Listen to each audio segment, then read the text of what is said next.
I was in the middle of the microsurgery lab, guiding my residents through a complex vascular anastomosis drill, when the emergency call came through.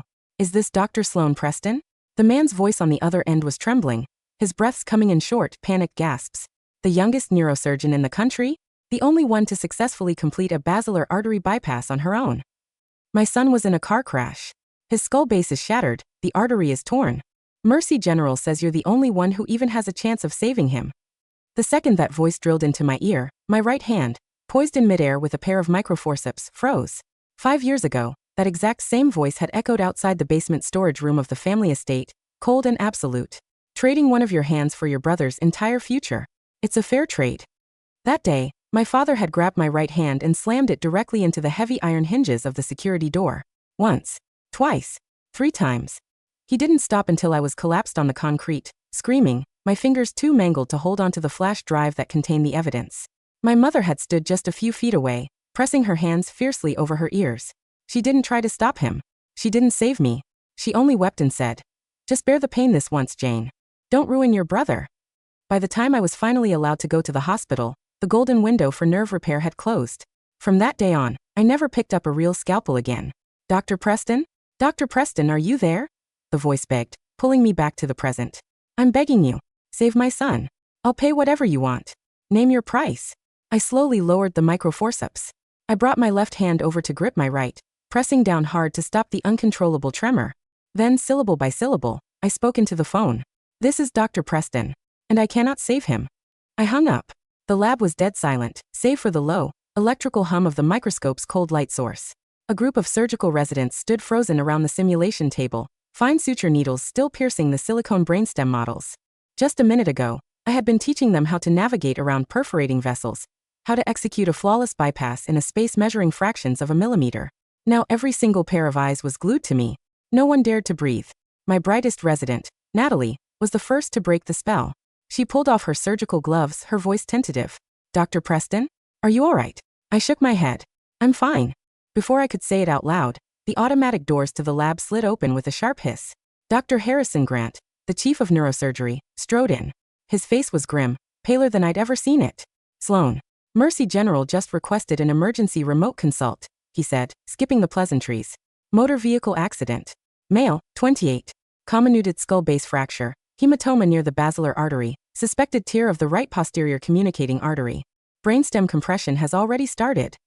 I looked down at the table. "Tell them to airlift him to Penn. Have Dr. Wallace take it." Harrison fell silent for a heavy second. "Wallace already saw the scans. He says the location is too hostile. He won't touch it." Right on his heels, Marcus Hayes, the VP of Medical Affairs, burst into the room. Marcus rarely left the executive suite to come down to the labs. Today, his white coat was half-buttoned, his tie askew. "Sloane, do you have any idea who the patient is?" Marcus demanded, chest heaving. "Cameron Preston. The only son of Richard Preston, CEO of Preston Enterprises. They just agreed to fund the new neurorobotics wing for this hospital. The contract just needs ink." I lifted my eyes to look at him. Marcus lowered his voice, speaking through gritted teeth. "We cannot drag our feet on this. Even if you don't operate, you need to get in a car, go to Mercy General, and stand in that or scrub in shadow. I don't care. The Prestons asked for you by name.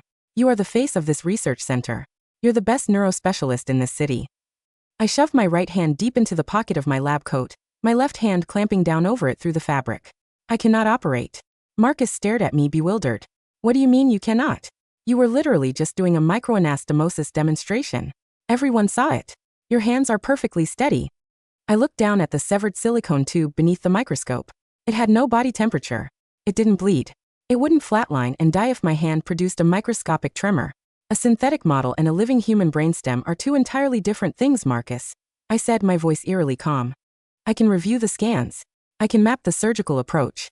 I can assess the intraoperative risks. But I cannot step up to that operating table." Marcus was losing his mind. "Sloane, that is a human life." I looked at the digital clock glowing red on the wall. 11 minutes had passed since the first phone call. "Which is exactly why you need to stop wasting time on me. Tell Mercy General to initiate an emergency in-house craniotomy. If they need a surgical plan, I will draft it. If they need me to hold the knife, impossible." Marcus didn't move. He stood in the doorway, his face flushing violently from red to white. "Don't be stubborn right now, Sloane," he hissed. "This donation from Preston Enterprises isn't just a check. It's the new ORs. It's the robotics platform. It's the funding for your brainstem vascular research. You've been breaking your back trying to make this lab the best in the country. The opportunity is being handed to you on a silver platter. Do not kick it away. Harrison frowned, stepping between us. Marcus, back off. Don't force her. Marcus whipped around. Am I forcing her, Harrison? The family is literally begging at the hospital doors. Mercy General is so spooked they won't even commit to an incision path. She knows how to do this. She can read the scans. She is the absolute authority in this field. If she refuses to go now, do you have any idea how the press is going to butcher us? I raised my chin. You can tell them I refused the consult. You can tell them I've lost my touch. But I will never gamble with a patient's life just to secure a donation for this hospital. Marcus stiffened. Behind me, Natalie couldn't hold it in anymore. Dr. Preston isn't refusing to treat him. Her right hand. Natalie, stop. I cut her off sharply. Some wounds don't need to be ripped open and put on display every time someone demands an explanation. Marcus's phone buzzed aggressively. He glanced at the screen, and the remaining color drained from his face. Richard Preston is downstairs, he breathed out. His wife is with him. And they brought the press. A collective, muffled gasp rippled through the residence. Harrison turned to me, his voice dropping to a protective murmur. Sloane, go to my office. Lock the door. I'll handle them. I shook my head. There's no hiding from this. 5 years. I thought I was no longer afraid of them. I had legally changed my name, severed every tie to the Preston family, stepped away from the OR and buried myself in the lab. I had built a completely new woman out of the wreckage they left behind. But just hearing the names Richard and Barbara Preston made the phantom pain flare in my right hand. It wasn't a normal ache. It was a vicious, biting agony that drilled straight from the nerve endings into the bone. It was a permanent reminder of how close I had once been to the surgical table, and how violently my own flesh and blood had dragged me away from it. The noise from the lobby spilled into the hallway. Crying, shouting, security guards barking orders. And then, a man's furious, booming roar. Tell Dr. Sloane Preston to get the hell out here. If my son dies, I will personally see to it that this entire hospital is burned to the ground. Marcus looked at me. It was half a plea, half a threat. Sloane, whatever personal grudge you have against the Prestons, you need to see them. They are the parents of a dying patient. You owe them an explanation. A bitter smile touched my lips. The parents of a dying patient? They're my parents too. Marcus blinked, sure he had misheard. Excuse me. I didn't get the chance to explain. The heavy lab doors were violently shoved open. Richard Preston stormed in first. 5 years had aged him. The silver at his temples had thickened into stark white. But his eyes were exactly the same, hard, calculating, always looking at you like a judge about to pass a sentence. Behind him, Barbara was sobbing so hysterically she could barely stand. 2 family aides were holding her up by the arms. Her manicured fingers were crushing a crumpled critical condition notice. They looked right at me. And they didn't recognize me. Of course they didn't. 5 years ago, I was Jane. Plain, invisible Jane. I had chopped, messy hair, wore faded, overwashed button-downs, and practically lived in the sterile corridors of the hospital. I was nothing but an afterthought, the disappointing first draft before they got the son they actually wanted. Now I was Sloane. My hair was swept into a sleek twist. I wore wire-rimmed glasses and a tailored, immaculate white coat. Why would they ever recognize the daughter they discarded in the woman standing before them? Richard stepped forward, his arrogant voice cracking. Are you Dr. Sloane Preston? I am begging you to save my son. Just name your price. Whatever it is, I will write the check right now. Barbara's legs gave out entirely. She collapsed onto her knees right on the linoleum floor. She lunged forward, grabbing the hem of my white coat, weeping so hard she was choking on her own breath. Dr. Preston, please. Please, I'm begging you, she wailed. Cameron is our only son. Our only boy. The Preston legacy cannot die with him. Our only son. The words were a dull, rusted knife, sawing slowly at the center of my chest. I looked down at her. 5 years ago, kneeling on the cold concrete of the basement, my right hand a bloody, mangled mess in the doorframe, I had begged her the exact same way. Mom, it hurts. Mom, please. I need my hands. I'm a surgeon. Mom, make him stop. Please make him let me go. And what did she do? She stood in the doorway, shaking, weeping, but she never took a single step toward me. She just said, stop making a scene, Jane. You made your father angry. If your brother goes to prison, this family is finished.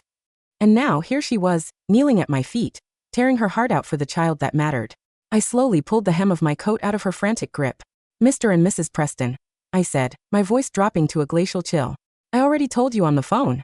I cannot save him. Barbara froze. The desperate hope on Richard's face calcified into something ugly. What did you say? He demanded. I repeated it, perfectly steady. I cannot operate. You are running out of time. I suggest you find someone else. The lab was dead silent. Barbara was still on the floor, tears suspended on her lashes, looking as though the words were in a language she didn't speak. Richard stared at me, his eyes darkening. Dr. Preston, do you think we haven't groveled enough? Is that it? Do you want money, or do you want the prestige? Just say it. Save my boy, and I will give you whatever you want. It has nothing to do with money, I said. Richard let out a harsh, contemptuous laugh. Then what is it? I know exactly how you hotshot specialists operate. You preach about the sanctity of life, but when the clock is ticking, you're just waiting to see who bids the highest. Marcus jumped in, desperate to salvage the wreckage. Mr. Preston, please, you misunderstand. Dr. Preston doesn't mean. Shut your mouth. Richard roared, cutting him down. He turned back to me, the pleading completely gone, replaced by pure venom. My son is bleeding to death on a table, and you're standing here playing God. Do you realize that every minute you stall, he slips closer to a body bag? I held his gaze. I am fully aware. Which is why I've been telling you to stop wasting your time on me. Richard's face flushed purple with rage. Don't push me, Dr. Preston. You took an oath. Are you not terrified of the karma that comes for a doctor who watches a man die and does nothing? A collective flinch went through my residence. Marcus dragged a hand over his face, looking sick. Whispers started breaking out among the onlookers in the hall. Why won't she just do it? Hasn't she done this exact surgery before? The mother is literally on the floor. The whispers were quiet, but they were sharp enough to draw blood.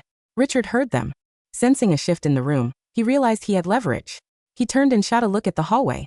Instantly, a swarm of digital journalists, local news cameras, and live streamers pushed their way into the room. The lenses were shoved practically into my face. Dr. Preston, you're heralded as a prodigy in neurosurgery. The family is on their knees. Why are you refusing care? Is it true you're holding a patient's life hostage over a corporate donation dispute with Preston Enterprises? As a physician, aren't you afraid this cold-blooded refusal will end your career? The questions hit me like rapid-fire artillery. The camera flashes stung my eyes.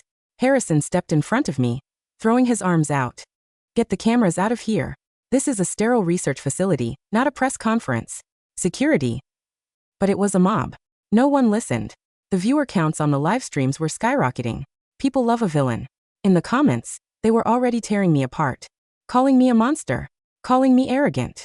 Digging up my past. Wait, didn't she pull off a world-class bypass when she was 27?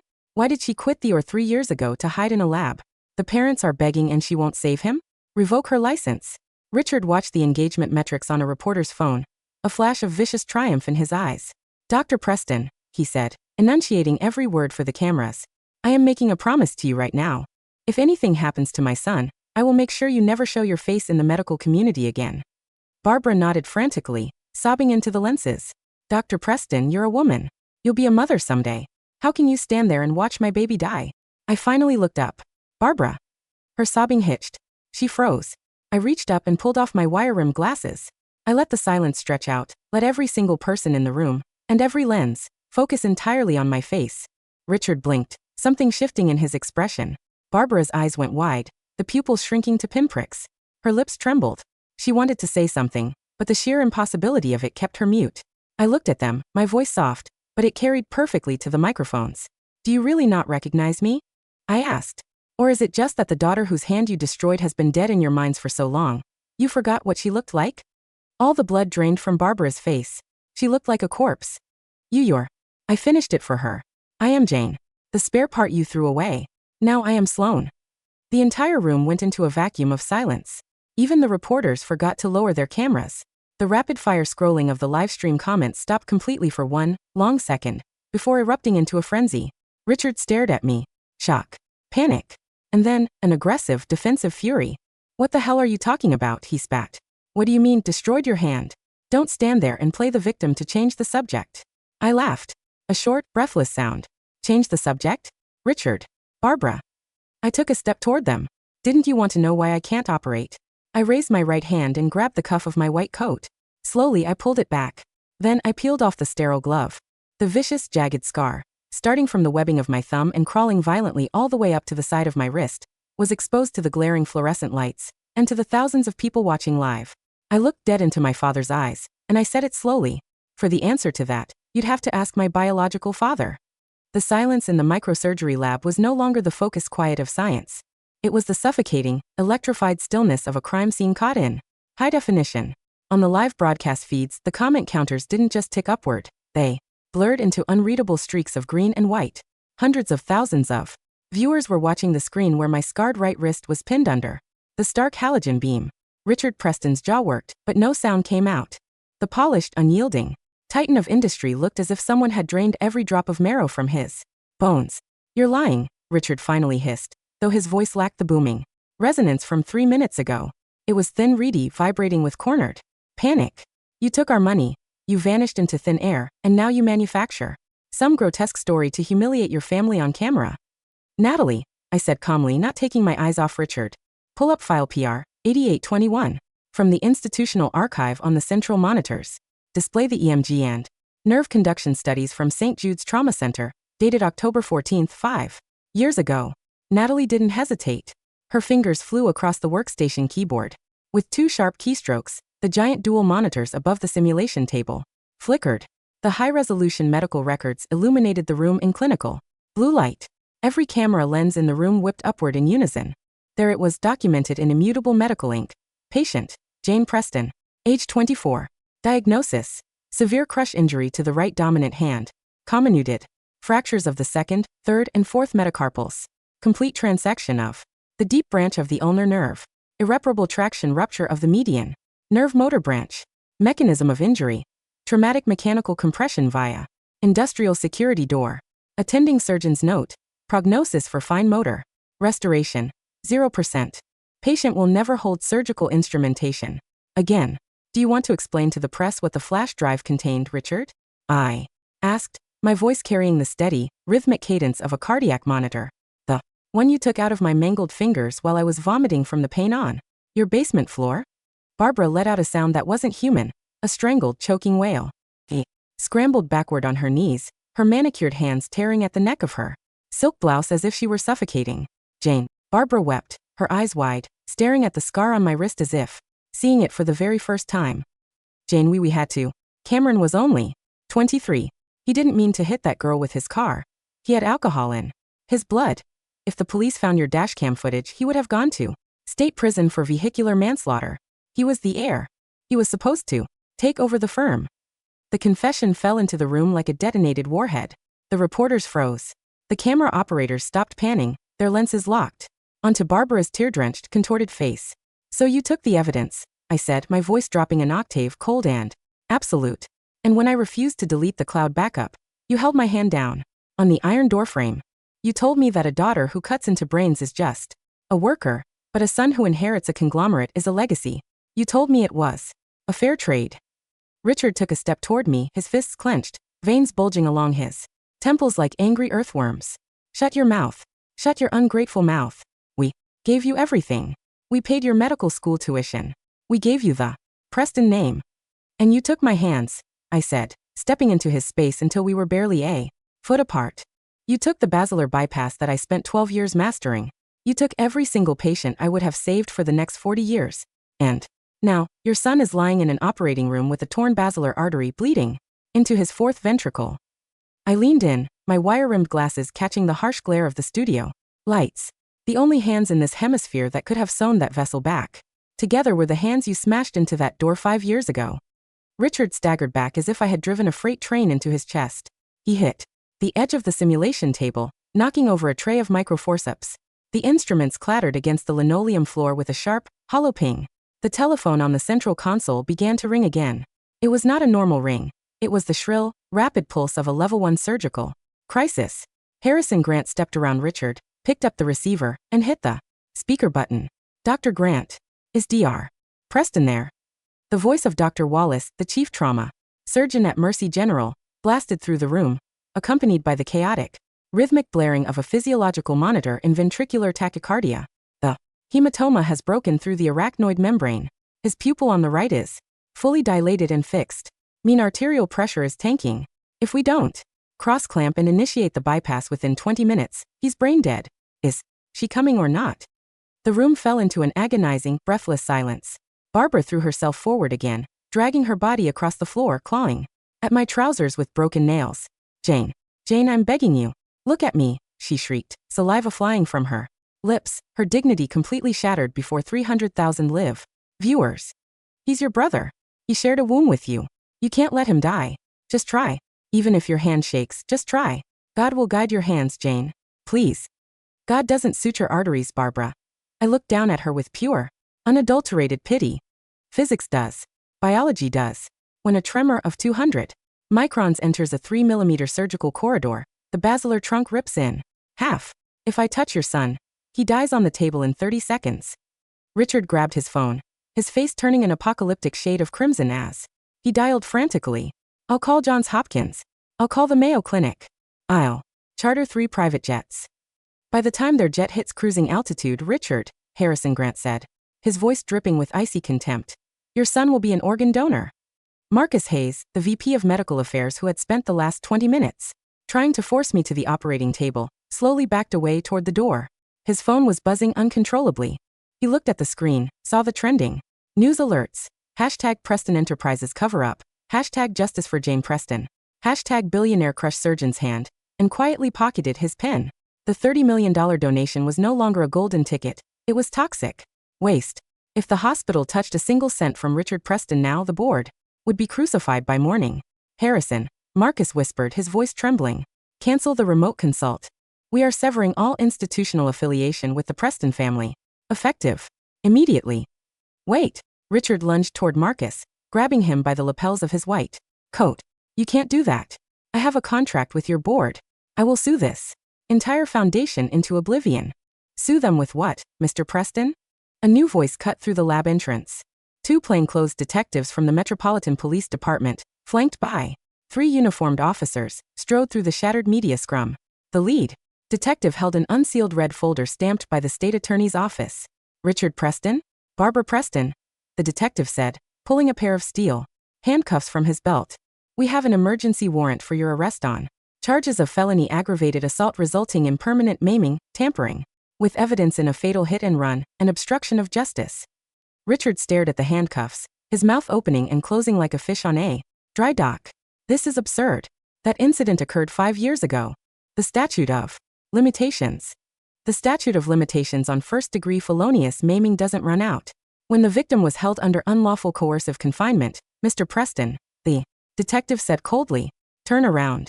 Put your hands behind your back. Click. Clack. The sound of the steel ratchets closing around Richard Preston's wrists was remarkably quiet, yet it echoed through the room like thunder. The speakerphone on the console crackled again. Mercy General or 3 to St. Jude's. We are losing him. Asystole in 60 seconds. Is there anyone in that building who knows the Preston technique bypass? The room froze once more. Richard was pinned against the wall by the arresting officer, his silver hair disheveled, his eyes bloodshot, watching the red line on the monitor trace down toward 0. He had destroyed my hands. He had used his wealth to buy silence, to buy prestige, to buy his son a clean slate. And now the universe had narrowed down to a single, brutal mathematical equation. The only person who possessed the neurological blueprint to save his legacy was standing 3 feet away, unable to hold a blade. I looked at Natalie. Natalie was 28, the exact age I was when I performed the first successful solo basilar bypass in national history. For 3 years, while the medical world assumed I was hiding in this lab out of cowardice or arrogance, I had spent 10 hours a day standing behind her. I had watched her drill on the silicone brainstems. I had corrected the angle of her microscissors by fractions of a degree. I had taught her how to feel the pulse of a perforator vessel through the resistance of the tissue. She had performed the procedure 400 times on the simulator. Her hands were young. Her nerves were intact. Her fingers were whole. Natalie, I said softly. Natalie snapped her head toward me, her eyes wide with terror and adrenaline. Dr. Preston? Do you remember the 3rd variation of the Pica-to-Picoa transposition? Her throat bobbed. Yes. Deep subtemporal approach, zygomatic osteotomy, 30-degree trajectory toward the clivus. And the suture technique? 90 nylon interrupted, starting at the deep heel, 3 millimeters of spacing to avoid vessel torsion. I walked over to the console, picked up the headset, and pressed the master communication link to Mercy General or 3. Dr. Wallace. I spoke into the microphone, my voice steady as an anchor in a hurricane. This is Dr. Sloane Preston. I am sending you Dr. Natalie Reyes, Chief Senior Resident of the Neurovascular Fellowship. Prepare the microscope. Open the dura. She will execute the bypass under my direct telemetry guidance. Wallace's voice came back through the static, stunned. A resident? Dr. Preston, this is a fatal lesion. She is my student, I said, every word dropping like lead. And her hands are unbroken. Natalie took a deep, shuddering breath. She ripped off her training coat, grabbed her surgical loops from the workstation and looked at me. There was no hesitation left in her eyes. There was only the pure, terrifying focus of a surgeon stepping into the arena. I won't let your technique die, Dr. Preston, Natalie whispered. I know you won't, I replied, resting my left hand gently on her shoulder. Go. Save a life. She turned and sprinted through the lab doors, the medical transport team already waiting with the emergency sirens wailing in the bay below. The observation gallery of Mercy General Operating Room 3 was suspended 12 feet above the surgical field, separated from the sterile zone by an angled wall of triple-paned acoustic glass. The room smelled of ozone, pressurized oxygen, and the sharp metallic tang of cauterized bone. Below, the surgical team was an island of blue and green beneath the massive, multi-jointed arms of the Zeiss operating microscope. Cameron Preston lay prone on the Mayfield skull clamp, the right side of his cranium resected, his brain pulsating violently beneath the translucent dural flap. I sat in the front row of the gallery, wearing a sterile headset with a high-gain directional microphone. Beside me, escorted by 2 armed federal marshals, sat Barbara Preston. The police had granted her a 15-minute statutory stay of arrest on humanitarian grounds, allowing her to witness the operation that would determine whether her only son lived or died. She sat on the vinyl chair like a hollowed-out mannequin. Her designer coat was stained with gray dust, her diamond earrings hanging loose, her hands trembling so violently she couldn't hold the paper cup of water the nurse had offered her. Through the glass, Natalie stood at the right side of the patient's head, her hands steady inside the sterile sleeves of her gown, her eyes pressed against the binocular eyepieces of the microscope.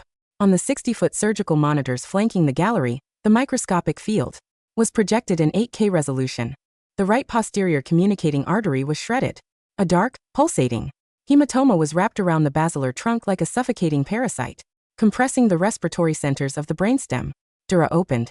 Natalie's voice came through my earpiece, cool and measured. Brainstem is tense. Significant swelling. Dr. Preston, I'm visualizing the proximal neck of the basilar. The vessel wall is paper thin. Don't rush the dissection, Natalie. I spoke into my headset, my right hand resting flat on the observation rail, completely still. Use the microdissector number 3. Clear the arachnoid adhesions along the 3rd cranial nerve first. Give yourself 5 millimeters of landing zone. Below, Natalie's hands moved with surgical elegance. She didn't force the tissue. She feathered the micro-instruments with microscopic, circular strokes, exactly as I had drilled her for 18 months. In the basement lab, Barbara leaned forward, her face pressed against the glass, her breath fogging. The pain. Is that his brain? Barbara whispered, her voice cracking into a ragged sob. Jane, is he feeling that? Is he in pain? He's under 3 Mac of sevoflurane and a continuous propofol infusion. Barbara. I replied without looking at her. He feels nothing. Unlike the nerve endings in a crushed hand, which continue to fire pain signals for 7 months after the bone is shattered. Barbara flinched, as if I had driven a scalpel between her ribs. She lowered her head, weeping silently into her trembling palms. Temporary clip placed on the proximal basilar, Natalie announced. Ischemia. Timer running. We have 8 minutes to complete the anastomosis. The surgical monitor zoomed in. The needle, a curved, microscopic sliver of steel thinner than a human eyelash, carrying a strand of nylon invisible to the naked eye, entered the lumen of the artery. 1 stitch. 2 stitches. 3. Natalie's fingers rotated the microneedle holder with robotic precision. In the gallery, I watched the screen, calculating the tension on the vessel wall. In real time. Every angle, every millimeter of bite, every knot tied was the physical manifestation of the knowledge I had built with my own ruined hands and poured into the next generation. Final knot thrown, Natalie said, her breath catching slightly. Removing. Temporary clip in 3, 2, 1. The titanium clip released. A bright, pulsating wave of arterial blood surged through the newly constructed bypass graft. The vessel expanded, firm and pink, carrying 500 milliliters of oxygenated blood per minute directly into the ischemic brainstem. The physiological monitor in the corner of the room, which had been screeching a deadly, high-pitched alarm for 3 hours, suddenly dropped into a smooth, rhythmic, steady hum. Heart rate, 74. Blood pressure, 118/72. Intracranial pressure, 11 millimeters of mercury. Brainstem evoked potentials, restored. The operating room below let out a collective, breathless cheer. Wallace stepped back from the assistant scope, pulled down his mask, and looked up at the gallery glass, giving a crisp, solemn salute. Cameron Preston was alive. The ICU waiting room at Mercy General was deserted by 3 in the morning. The reporters had cleared out, their headlines already dominating the national morning cycle. Billionaire dynasty implodes. Richard Preston indicted on felony assault and corruption charges. The ghost in the lab. How a crippled prodigy saved the brother who destroyed her. Preston Enterprises board convenes emergency session to remove CEO. I sat on a low bench near the double doors of the recovery bay, holding a paper, cup of lukewarm black coffee. My right hand rested in my lap. The phantom pain that had haunted my fingers for 5 years, that sharp, electric burning that flared every time I looked at a surgical suite, was gone. In its place was a profound, immovable silence. The heavy wooden doors of the elevator opened. Barbara Preston walked out, flanked by a federal officer who remained 5 paces behind her. Her bail hearing had been scheduled for 9 o'clock. She had been granted 3 hours of medical visitation under armed guard to see Cameron before being remanded to the county detention center. She walked toward me with dragging, unsteady steps. She had lost one of her shoes. Her silk stockings were torn at the heel. The woman who had ruled the city's philanthropic circles for 20 years looked like an old, broken ghost wandering through a ruin. She stopped 2 feet from my bench. "He's awake," Barbara whispered, her voice barely carrying over the hum of the air conditioning. "The neurologist said he has a left-sided hemiparesis. Won't be able to walk without a brace. But his cognition is clear. He can speak." I took a slow sip of my coffee. Natalie's bypass held. The tissue was viable.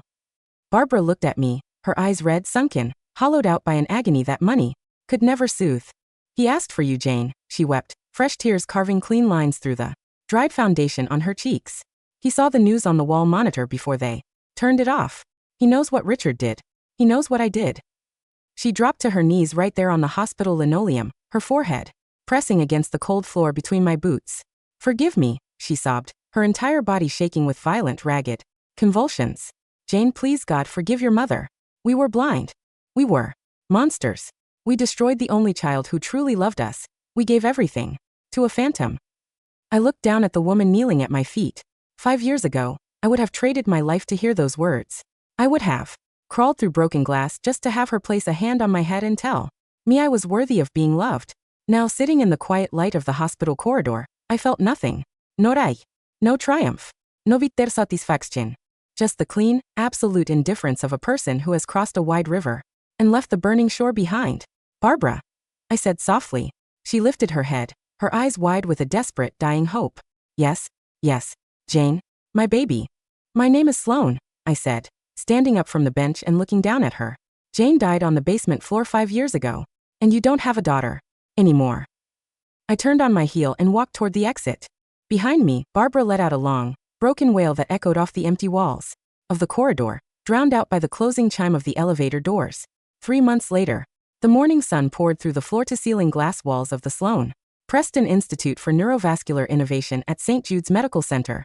The new research wing had not been funded by Preston Enterprises. Following the public trial and the subsequent liquidation of Richard Preston's personal estate to satisfy the multi-million-dollar civil restitution judgment awarded to me, the National Institutes of Health and 3 major university endowments had co-sponsored a $70 million grant to establish the country's first dedicated simulation to OR residency pipeline. I stood at the head of the amphitheater, wearing a crisp, tailored black suit and a spotless white coat. Below me, 36 of the brightest young surgical fellows from 12 countries sat at their micro workstations, their binocular microscopes illuminated in glowing circles of white light. At the lead simulation table sat Natalie Reyes, newly appointed Associate Director of Clinical Training. "Remember the rule of the basilar corridor." Natalie's clear, confident voice echoed through the amphitheater's sound system. "The instrument does not belong to the hand. The instrument belongs to the mind. If your foundation is absolute, your technique is immortal." I looked down at my right hand, resting comfortably on the wooden lectern. The scar was still there, thick, pale, and permanent, running from the webbing of my thumb to the base of my wrist. It would never hold an 11-blade scalpel again. It would never tie a sub-millimeter knot in living flesh. But as I watched 36 pairs of young, unbroken hands lift their microforceps in perfect, synchronized harmony, preparing to step into the operating rooms of the world to save thousands of lives I would never see, a faint, genuine smile touched my lips. I was no longer the girl trapped in the dark behind the iron door. I was the architect of the light. I straightened my coat, stepped down from the podium, and began the morning rounds.